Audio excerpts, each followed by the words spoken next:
ó mà wá lágbára báyìí àǹtí Lizzy Anjorin náà tún ti dá sọ̀rọ̀ tó lọ láàrin Alhaja Kaola Sheikh Akeugba Gold àti Alfa Okanlọmọ. àǹtí Lizzy ni ó ní àwọn kókó ìdí kan tó ṣokùnfà ìdí tí Alhaja Kaola tí wọ́n fi kí ń lè mára dúró tí wọ́n fi máa ń pààrọ̀ ọkọ tó fi ń pààrọ̀ kínní lóṣooṣù. wọ́n ní nítorí Ọlọ́run náà ló dá wọn lẹ́ni tí ò lè mára dúró. Ó lágbára. wọ́n ní kódà bó bá tún dọ̀la gan a tún lè gbọ́ wípé Alhaja tó ti ṣe kíni wọ́n tún ti pààrọ̀ kínní tá à ń wí kan tó ti pààrọ̀ ọkọ. àlélè lágbára. ẹ̀yin èèyàn mi kí wá ní ìdí tí àǹtí Lizzy tí wọ́n give fún àwọn mistakes tí Alhaja Kaola tí wọ́n ṣe nípa ọ̀rọ̀ ọlọ́kọ̀dé. ẹ tún bá ń wá nǹkan fìdílé ẹ bá ń fìdílé nǹkan mo tún kí yín káàbọ̀ sórí ìkànnì DigiNaija Television. báwo lójú ọjọ́ ṣe rí lọ́dọ̀ tìyín. nínú fọ́nrán yìí ìbẹ̀lẹ̀ máa ti gbọ́ àwọn ìdí tí àǹtí Lizzy Anjorin fi sọ wípé Alhaja Kaola tí wọ́n fi ń ṣe mistake gan pẹ̀lú bí wọ́n ṣe ń pààrọ̀ ọkọ. kódà wọ́n tún gba ìyá Kaola wọ́n tún gba Alhaja Kaola ní ìmọ̀ràn kan. wọ́n ní bẹ́sìn Islam bí ò bá wọ̀ fún wọn nípa ọlọ́kọ̀dé wọ́n ní kán gbìyànjú ẹ̀sìn míì. bẹ́sìn Islam ò bá wọ̀ kán gbìyànjú ẹ̀sìn kèfèrí ìyẹn ẹ̀sìn kìrìsìtẹ́nì àbí tàbáláyé. àlọ́rọ̀ pọ̀ nínú òwe kọ́bọ̀ ẹ̀yin èèyàn mi. kódà àwọn ọkọ rẹ̀ gan ó tún ta báwọn ẹlẹ́sìn mùsùlùmí. wọ́n ní nítorí nínú ẹ̀sìn yẹn wọ́n ì fẹ́ kí obìnrin ó ṣe kí ni kóbìnrin ó ga. ó le koko. ẹ gbọ́ ẹ̀yin èèyàn ṣé lóòótọ́ ni.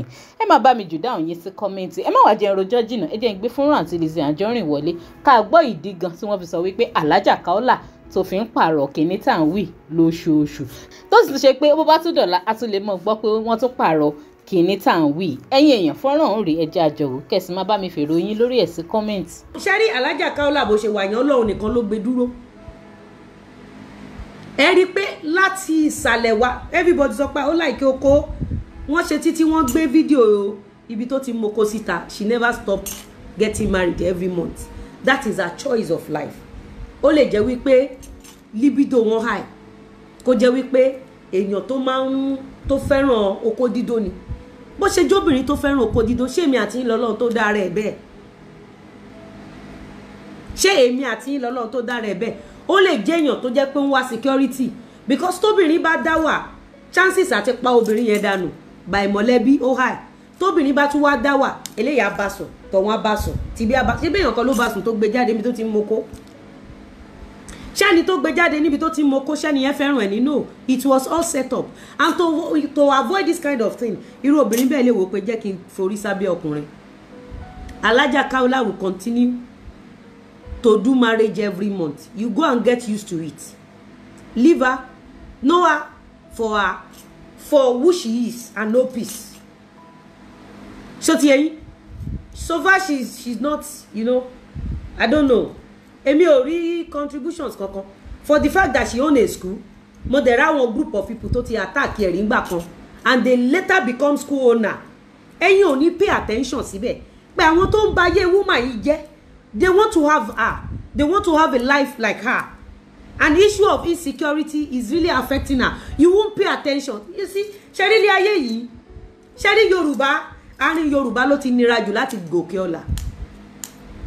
Àárín Yorùbá ló ti le jù láti gòkè ọlà. Sórí, nǹkan méjì ló lè ṣe tó lè nira fún ẹ láti gòkè ọlà. Ení tó bá jẹ́ Yorùbá, ẹlẹ́ẹ̀kejì tó bá ń ṣe ẹ̀sìn kan tí mi ò fẹ́ dárúkọ. Combination nǹkan méjèèjì yẹn. Lálákọ̀ọ́kọ́ obìnrin ò kí ń ṣe ẹ̀sìn yẹn o dẹ̀ ní jẹ́ elédè yẹn kó tètè yọrí nínú ayé o ní ṣe ẹ̀sìn yẹn kó dẹ̀ jẹ́ elédè yẹn kó jẹ́ obìnrin kó fi bẹ́ẹ̀ jẹ́ lídà tó bá jẹ́ lídà láàárọ̀ wọ́n á rí ẹlẹ́pa lọ́sàn-án ó pẹ̀lú nǹkan tó pé irú wa ti tètè mọ irú nǹkan tó ń jẹ́ a tètè sọ pé ẹ fi wá lẹ̀ ẹ jọ̀ọ́ ẹ má pè mí mẹ́ni ẹ fàáyé mi lẹ̀ ẹ rí pé àjọ tí mo ti ní ẹ fi mí lẹ̀ ẹ fi mí lẹ̀ ẹ rí pé ìjọ yẹn lógún ti ṣẹ́ fún mi ẹ wá realize pé àwọn tèmi rò pé wọ́n jẹ́ èèyàn gangan tí mo lọ farasin tí mo ní mò ń ṣẹ̀sìn àwọn gangan ló lórí ogun àwọn gangan náà ń gbógun tì mí àwọn gangan náà ẹ rí pé ìjọ tí mo sọ pé ẹ má pè mí mọ́ wọn o ẹ rọra fi mí lẹ̀ pẹ̀lú wọn ìwọ tó bá tún pè mí mọ́ bóyá máa rí fún èrè tọmọtọmọ ìjọ tí everybody ò ti pè mí mọ́ wọn mọ́ ẹjọ́ ṣé mi ò ní sinmi tẹ bá rántí ní 2019 wọ́n fún mi lóyè nínú ẹgbẹ́ yẹn láti ìjọ tán ti fún mi lóyè àwọn náà gbé mi fún àwọn ẹlẹ́sìn kejì báyìí àwọn ẹlẹ́sìn kejì náà rún mi ṣẹ́rí gbogbo dáadáa tí mò ń ṣe inú ẹ̀sìn yẹn kò kàn wọ́n o gbogbo pé à ń ṣe dáadáa à ń borí à ń ṣe modesty inú ẹ̀sìn yẹn la wà tá à ń ta jàlábíà kò gbogbo oore tá à ń ṣe nínú ẹ̀sìn yẹn kò yọ rárá. They don't want to see you success. They don't want to see you.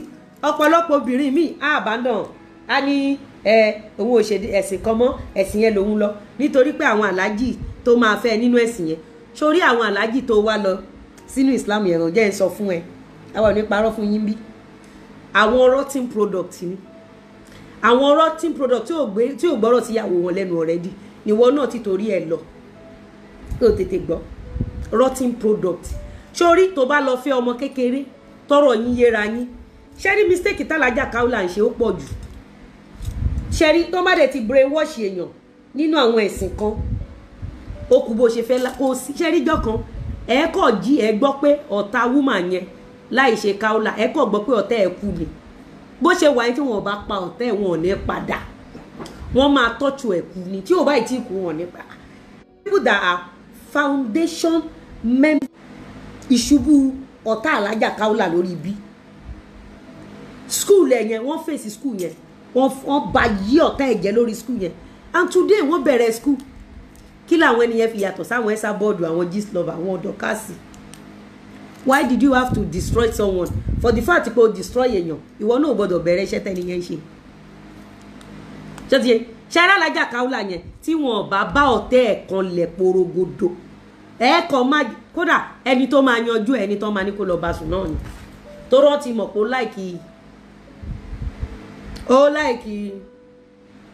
ó láìkì wọ́n ti mọ̀ nǹkan tó láìkì náà náà máa wọ́n á kọ̀ waste because they don't want to see her her existence ẹ̀rí ó tún lọ dúró síwájú school lẹ́nìí ó tún sọ̀rọ̀ school yẹn gangan àfi tó bá tán torí ẹ̀sìn yẹn ẹ mọ́bìnrin kan tó jẹ́ Yorùbá tó dẹ̀ wà vocal tó jẹ́ni tó lọ́gbọ́n tó ní làákàyè wọ́n á rún ẹ wọ́n máa rún so ẹ̀ṣẹ̀ tó kọ́kọ́ ṣẹ̀ ẹ̀ṣẹ̀ ẹ̀sìn àti ẹ̀ṣẹ̀ èdè ẹ̀ṣẹ̀ méjì yìí then foundation ẹ̀ which is inú family tó ti wá kò ní aláfẹ̀yìntì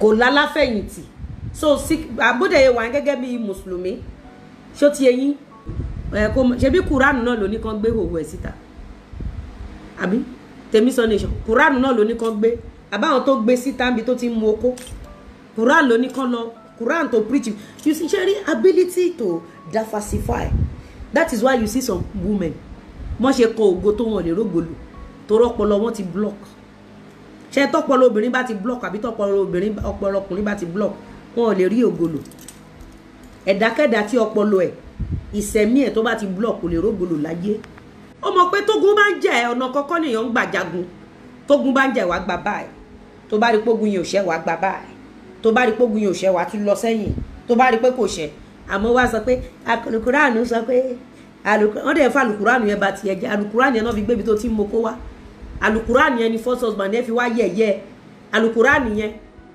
nígbà tí iṣu ṣẹlẹ̀ ìyọkọ ẹ bọ́ síta ó bojú ẹjọ́ bá tiẹ̀ jẹ́ kó nígbà tó wọ́n bá ti tiẹ̀ jẹ́ tó ń ba irun ẹ̀jẹ̀ tó ń ba tàwọn ọmọ tó farúgbó ara bí jẹ́ wọn ò consider alukuraanu wọn lára tó fi ń ba tiẹ̀ jẹ́ continue wọ́n kọ̀ personally ní ẹ̀tanú wọ́n personally ní èpè àti ègún ní orí. You don't understand? They are product of failed society. They are product of failed marriages. They are product of polygamists. They don't believe a woman can rise and become somebody. They don't believe in that. Wari wọ́n ní pray fún ẹ. Wàá máa gbọ́ bóbìnrin bá ti lówó kó ládé orí.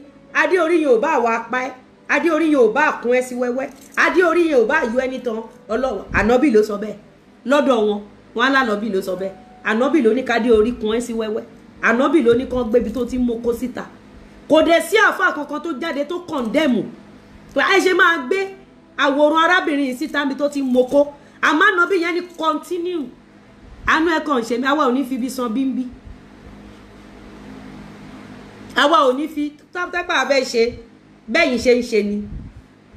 Torí pé nígbà tógun ṣẹlẹ̀ mùsùlùmí lẹ́yìn àwọn mùsùlùmí alálùbáríkà kọ̀ọ̀kan bí àwọn kí lórúkọ àfáà wa warriors ń jẹ́ àfáà kí lórúkọ ẹ̀nà àfáà Kímù. Àfáà Kímù was supporting us because he came from a good home. Àfáà Kímù was not supporting us because he was a Muslim. ẹ lọ wo àwọn kọ̀ọ̀kan tó ń pera wọn ní àfà kì í ṣe gbogbo àwọn àfà o ẹ lọ wo gbogbo àwọn kọ̀ọ̀kan tó ń pera wọn lálàáfà ẹ lọ wo ọ̀rọ̀ ẹnu wọn sí babaláwo gan ó lọ́rọ̀ tútù lẹ́nu jù wọn lọ. àwọn they now turn Islam to a religion of personal interest not religion of peace tó jẹ́ gangan and Islam is a religion of peace. Islam is a religion whereby ọmọ ìyá ẹ tó bá ń ṣubú wàá bò láṣọ wọlé ni tọmọ ìyá ẹ bá ṣẹ̀ inú ilé ló ti máa caution ẹ kò ń ṣètà Israel kan sọ fáwọn ọmọ wọn ẹ lọ kọ́ṣẹ́ o gbogbo àwọn Christian ló ń ṣe seminar mosque mélòó ló ń ṣe seminar fáwọn ọ̀dọ́ wàá wá rí àwọn ọmọ wọn tó bá dé TikTok lọ́wọ́ àwọn ọmọ mùsùlùmí kéèké àwọn èèyàn méjì mẹ́ta ló máa búyàn jù àwọn ọmọ fake muslim not original muslimi àtàwọn ọmọ fake white garment so continue ìyá mi Alájà Kaola Òṣùbà rẹ̀ ògúnsì nǹkan tó fẹ́ gbé jáde ń pa ẹ̀ àánú ẹ̀ ló kàn ń ṣe mí torí àwọn ọmọ ẹ̀wọ̀ ẹ̀yá mi ẹ̀ ní rí ń gbé sọnù má mi àwa lọ́ọ̀fù yín bí o àwa ò dẹ̀ kì í ṣàbòsí ń bí everybody kàn fẹ́ nu ṣe mùsùlùmí ni kò sẹ́ni tó nímọ̀ so kí láǹfààní ẹ̀sìn tẹ́ ẹ̀ ń ṣe tó jẹ́ wípé àfi kéèyàn yẹn rí ogun tó sanra kó lè ṣàwà bá yín ẹ̀yin ò kí rí pé ogun bọ̀ wá fọmọ ìyá mi jẹ́ sáré kọ́ọ̀tì ogun ẹ̀yin ò rò bẹ́ẹ̀